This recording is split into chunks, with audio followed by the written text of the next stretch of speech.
English voice. So today's lesson is about feeling balanced. If you haven't watched it already, go and watch the beautiful yoga video now, and also download the worksheet from the website myenglishvoice.com. Then come back here and watch this answer key video. So what about the discussion question? The question is, what makes you feel balanced? I also really enjoy practicing yoga. I started this when I moved to Chiang Mai, so that was about 18 months ago.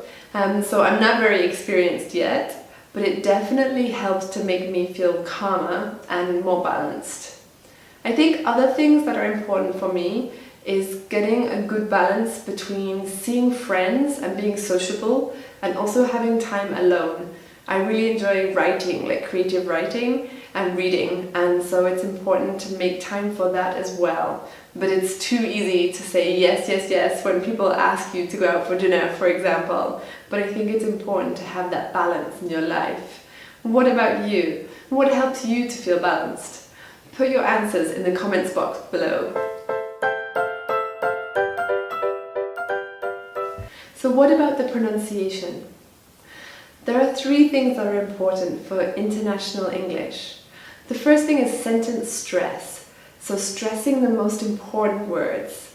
For example, you could hear on the video that he uses this really effectively. He says things like, I try to look forward with positive energy and with passion, and he really stresses those main words. He does this by making them longer, louder and higher. Another thing that's important for international English is vowel length. So the long and short vowels should sound different. And to me it did sound like there was a difference in length.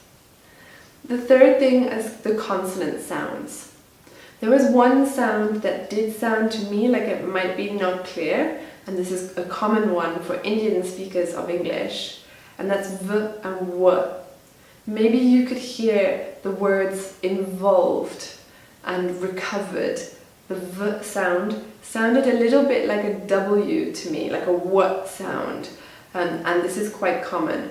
Remember that when you're listening to somebody, if you know this, then you can make a switch with your active ears.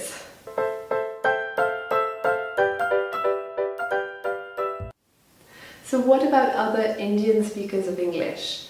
There are lots of different types of Indian accents. It's a very big country, and so it can be difficult to generalize. But one thing that you might also notice, that maybe you didn't notice on this video, is sounds like p, t and k. Sometimes these are not aspirated by Indian speakers of English.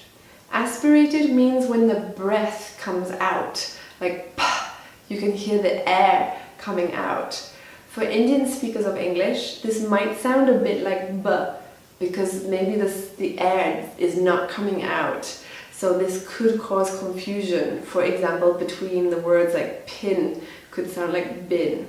And this is maybe something that you've noticed before. The other thing we already mentioned was the w and v sound. That's also very common.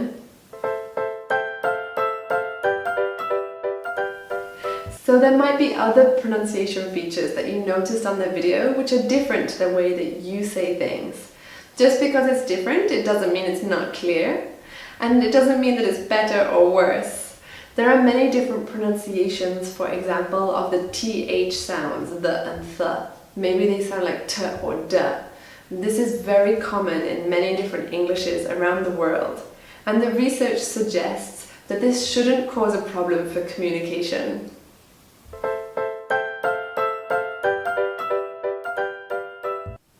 Okay, so thanks for watching, and don't forget to subscribe to the YouTube channel.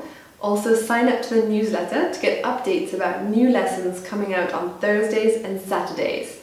We've got lots of different topics, for example, food, fashion, going global, technology and business. And we're always looking for suggestions. So please get in touch, get involved and share your English voice with My English Voice.